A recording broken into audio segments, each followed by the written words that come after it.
ஒரு ஷேர் வாங்கணும்னா அதை அனலைஸ் பண்ணுறதுக்கு 2 வழி இருக்குது. ஒன்று ஃபண்டமெண்டல் அனாலிசிஸ், இன்னொன்று டெக்னிக்கல் அனாலிசிஸ். டெக்னிக்கல் அனாலிசிஸ்னால் ஒரு ஷேரோட நல்ல என்ட்ரி பாயிண்ட் எது, நல்ல எக்ஸிட் பாயிண்ட் எது அப்படின்னு அந்த ஷேரோட சார்ட் பேட்டர்னை யூஸ் பண்ணி trend line, support and resistance அந்த மாதிரி சார்ட் பேட்டர்னை யூஸ் பண்ணி கண்டுபிடிக்கிறதா டெக்னிக்கல் அனாலிசிஸ். இதுவே ஃபண்டமெண்டல் அனாலிசிஸ்னால் அந்த கம்பெனி நல்லா ஒர்க் பண்ணியிருக்காங்களா, ஃபியூச்சரில் லாபம் பார்க்கறதுக்கு வாய்ப்பு இருக்கா, வேறு குளோபல் ஃபேக்டர்ஸ்லாம் அந்த கம்பெனி எந்த அளவுக்கு அஃபெக்ட் பண்ணி அவங்களோட ரெவன்யூலையும் ப்ராஃபிட் அண்ட் க்ரோத்லையும் இம்பாக்ட் பண்ணுது அப்படிங்கிறத கண்டுபிடிச்சி அந்த ஷேரோட இன்ட்ரின்சிக் வேல்யூவை கண்டுபிடிக்கிறது தான் ஃபண்டமெண்டல் அனாலிசிஸ். ஃபண்டமெண்டலாக அனலைஸ் பண்ணி ஒரு நல்ல ஸ்டாக்கை நீங்கள் பிக் பண்ணணும்னா அதுக்கு முக்கியமான 2 பேராமீட்டர் இருக்குது. ஒன்று பார்த்தீங்கன்னா EPS, இன்னொன்று PE ரேஷியோ. இந்த 2 மெட்ரிக்கையும் யூஸ் பண்ணி ஒரு ஷேர் நல்ல ஷேரா, அது கரெக்டாக அண்டர் வேல்யூடாக இருக்கா அப்படிங்கிறத நம்ம கண்டுபிடிக்க முடியும். எல்லா கம்பெனியும் எதுக்காக ரன் ஆகிட்டு இருக்கு? லாபம் பார்க்கறதுக்காக தான் ரன் ஆகிட்டு இருக்கு. அதுவும் ஸ்டாக் மார்க்கெட்டில் லிஸ்ட் ஆகிருக்கு ஒரு பப்ளிக்லி லிஸ்டட் கம்பெனி மெயினாக அவங்க இன்வெஸ்டர்ஸ்க்கு லாபம் கொடுக்கணும் அப்படிங்கிறதுக்காக தான் ரன் ஆகுது. EPS, ஏர்னிங் பெர் ஷேர், அதாவது ஒரு கம்பெனியோட நெட் ப்ராஃபிட்டை அவுட்ஸ்டாண்டிங் நம்பர் ஆஃப் ஷேர்ஸை வச்சு டிவைட் பண்ணிங்கன்னா நமக்கு EPS கிடைச்சிடும். எக்ஸாம்பிளுக்கு ஒரு கம்பெனி ஸ்டாக் மார்க்கெட்டில் லிஸ்ட் ஆயிருக்கு. அந்த கம்பெனியில் மொத்தம் 10,000 ஷேர்ஸ் இருக்குன்னு வச்சுப்போம். அந்த கம்பெனி இந்த குவார்ட்டர் நெட் ப்ராஃபிட்டாக 1 லட்சம் ரூபாய் பண்ணியிருக்கு. அந்த 1 லட்சம் ரூபாயை 10,000 பேருக்கும் பிரித்து கொடுத்தா எவ்வளோ வருங்கிறது தான் இந்த EPS. இந்த கேஸில் நமக்கு 10 ரூபாங்கிறது EPS கிடைக்கும். ஒரு கம்பெனியோட EPS அதிகமாக இருந்துச்சுன்னா அந்த கம்பெனியோட ஷேர் ஹோல்டர்ஸ்க்கு நல்ல லாபம் பண்ணி தருது அப்படிங்கிறது தான் அர்த்தம். ஸோ ஷேர் மார்க்கெட்டில் லிஸ்டாக இருக்க கம்பெனி எல்லாம் எவ்ரி குவார்ட்டர் அவங்களோட ரிசல்ட்ஸ் அனௌன்ஸ் பண்ணணும். அப்படி அனௌன்ஸ் பண்ணுறதுக்கு கொஞ்ச நாளைக்கு முன்னாடியே இந்த ஃபண்டமெண்டல் அனலைசர்லாம் அந்த கம்பெனியோட EPS எவ்வளோ இருக்கும் அப்படிங்கிறத ப்ரெடிக்ட் பண்ணியிருப்பாங்க. அந்த கம்பெனி ரிசல்ட்ஸ் அனௌன்ஸ் பண்ணும்போது EPS அவங்க ப்ரெடிக்ட் பண்ண வேல்யூவோட கம்மியாக இருந்தால் அந்த ஷேர் கிராஷ் ஆகி கீழே இருக்க வாய்ப்பு அதிகம். இல்லை ப்ரெடிக்ட் பண்ண வேல்யூவோட அதிகமாக இருந்தால் ஷேர் பூம் ஆகி மேலே போகிறதுக்கு வாய்ப்புகள் அதிகம். இதே மாதிரி இந்த EPS வருஷம் வளர்ந்துட்டே இருக்குது அப்படின்னா அந்த கம்பெனியும் வளர்ந்துட்டு இருக்கு அப்படிங்கிறது தான் அர்த்தம். இந்த EPSல இருக்க ஒரு சின்ன டிராபேக் என்னன்னு பார்த்தீங்கன்னா அவுட்ஸ்டாண்டிங்ல இருக்க ஷேரை அந்த கம்பெனியை பைபேக் பண்ணிப்பாங்க. இப்போ நம்ம முன்னாடி சொன்ன எக்ஸாம்பிளில் 10,000 ஷேர் அவுட்ஸ்டாண்டிங் இருந்துச்சு. அதில் ஒரு 5,000 ஷேர் அந்த கம்பெனியை பைபேக் பண்ணிட்டாங்க அப்படின்னு வச்சுட்டோம்னா இப்போ அந்த கம்பெனியோட EPS 20, அதாவது போன டைம் பார்த்த 10 விட அதிகமாக இருக்குது, டபுள் மடங்காக இருக்குது. இப்போ அந்த ஷேர் எவ்வளோ ப்ராஃபிட் பண்ணுது அப்படின்னு தெரிஞ்சுக்கிட்டோம். பட் இந்த ப்ராஃபிட் அந்த ஷேரோட ப்ரைஸ்க்கு ஒர்த்தா, அண்டர் வேல்யூடாக இருக்கா, இல்லை ஓவர் வேல்யூடாக இருக்கா, இல்லை ஃபேர்லி வேல்யூடாக இருக்கா அப்படின்னு தெரிஞ்சுக்கணும்.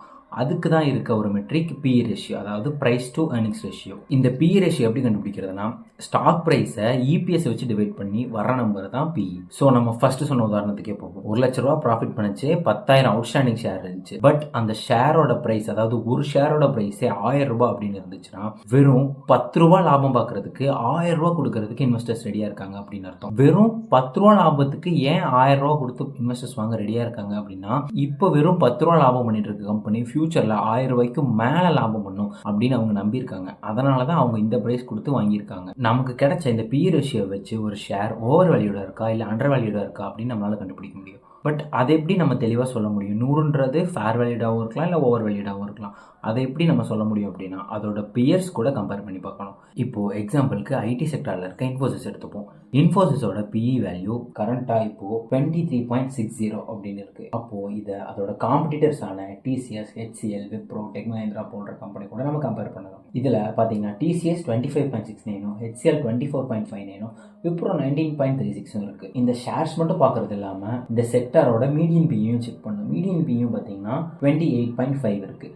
ஆல்மோஸ்ட் இது எல்லாமே நம்ம இன்ஃபோசிஸோட PE விட கம்மியாக தான் இருக்குது. அப்போது இப்போதைக்கு இன்ஃபோசிஸ் ஒரு அண்டர் வேல்யூடாக இருக்குது அப்படின்னு நம்மளால சொல்ல முடியும். இப்போ நம்ம பார்த்த வரைக்கும் இன்ஃபோசிஸ் அண்டர் வேல்யூடாக இருக்குது, விப்ரோ அதையும் விட அண்டர் வேல்யூடாக இருக்குது. ஸோ இன்னொரு எக்ஸாம்பிளாக நம்ம ஆட்டோமொபைல் செக்டர் எடுத்துப்போம். ஆட்டோமொபைல் செக்டரில் டாடா மோட்டார்ஸோட PE பார்த்தீங்கன்னா வெறும் 7.54 தான் இருக்குது. அதை வேறு சில ஆட்டோமொபைல் கம்பெனிஸ் கூட கம்பேர் பண்ணும்போது ரொம்பவே கம்மியாக இருக்குது. எக்ஸாம்பிளுக்கு மாருதி சுசுகி பார்த்தீங்கன்னா 26.9, டிவிஎஸ் பார்த்தீங்கன்னா 58.41, ஐச்சர் மோட்டார்ஸ் 33.56, பஜாஜ் ஆட்டோ பார்த்தீங்கன்னா 29.05. இந்த மாதிரி கம்பேர் பண்ணும்போது டாடா மோட்டார்ஸோட PE ரொம்பவுமே கம்மியாக தெரியலாம். பட் நீங்கள் காம்படிட்டர்ஸையும் மீடியன் PEயும் மட்டும் பார்க்காம அந்த கம்பெனிக்கு இன்வெஸ்டர்ஸ் இது வரைக்கும் எவ்வளோ PE கொடுத்துருக்காங்க, அதோட மீடியன் PE எவ்வளோ இருக்குது அப்படிங்கிறதையும் நீங்கள் பார்க்கணும். இங்கே நம்ம பார்த்துட்டு இருக்கிறது இன்ஃபோசிஸோட லாஸ்ட் 10 இயரோட PE சார்ட். இன்ஃபோசிஸ்க்கு மீடியன் PE லாஸ்ட் 10 வருஷத்தில் 21.8 அப்படின்னு இருக்குது.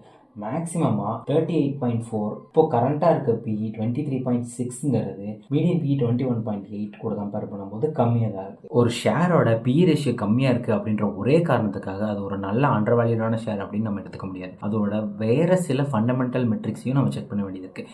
எக்ஸாம்பிளுக்கு அதோட ப்ராஃபிட் க்ரோத், அதோட ரெவன்யூ, கேஷ் ஃப்ளோ பாசிட்டிவாக இருக்கா, எந்தெந்த கண்ட்ரீஸில் அவங்க பிஸ்னஸ் வச்சுருக்காங்க அப்படின்னு நிறைய மெட்ரிக்ஸ் பார்க்க வேண்டியது இருக்குது. PE இவ்வளோ அதிகமாக இருந்தும் ஒரு சில கம்பெனியோட ஷேர் ப்ரைஸ் எப்படி மேலே போயிட்டே இருக்குது அப்படின்னா அந்த ஷேர் மேலே அதோட இன்வெஸ்டர்ஸ்க்கு இருக்க நம்பிக்கை ரொம்ப அதிகம். இப்போ இந்த பிஇ இருக்கலாம், ஃப்யூச்சரில் அது இன்னும் ஒரு நல்ல ரிட்டர்ன்ஸ் தரும் அப்படின்னு அவங்க நம்புறதுனால தான் அவங்க திரும்ப திரும்ப வாங்கிட்டு இருக்காங்க. அதனால தான் அந்த ஷேரோட ப்ரைஸும் மேலே போய்கிட்டே இருக்குது. நீங்கள் இந்த பிஇ டீட்டெயில்ஸ் எல்லாம் ஸ்க்ரீனர் வெப்சைட்டில் பார்க்கலாம். ஸ்க்ரீனர் வெப்சைட்டில் நம்மளால் டோட்டல் நிஃப்டி 50யோட பிஇ கூட செக் பண்ணி பார்க்க முடியும். இப்போதைக்கு நிஃப்டி 50யோட பிஇ பார்த்தீங்கன்னா ஆல்மோஸ்ட் 22.0 அப்படின்னு இருக்குது. அதோட மீடியன் பிஇ 23.5 விட கம்மியாக தான் இருக்குது. ஸோ இப்போதைக்கு நிஃப்டி அண்டர் வேல்யூட் அல்லது ஃபேர்லி வேல்யூட் ஜோனில் இருக்குது அப்படின்னு நம்மளால் எடுத்துக்க முடியும். இவ்வளோ நேரம் நீங்கள் பார்த்த இன்ஃபர்மேஷன் உங்களுக்கு புதுசாக இருந்துச்சுன்னா மறக்காமல் இந்த வீடியோ லைக் பண்ணிட்டு நம்ம சேனலை சப்ஸ்கிரைப் பண்ணிக்கோங்க. அப்கமிங் வீடியோஸில் பார்க்கலாம். பை.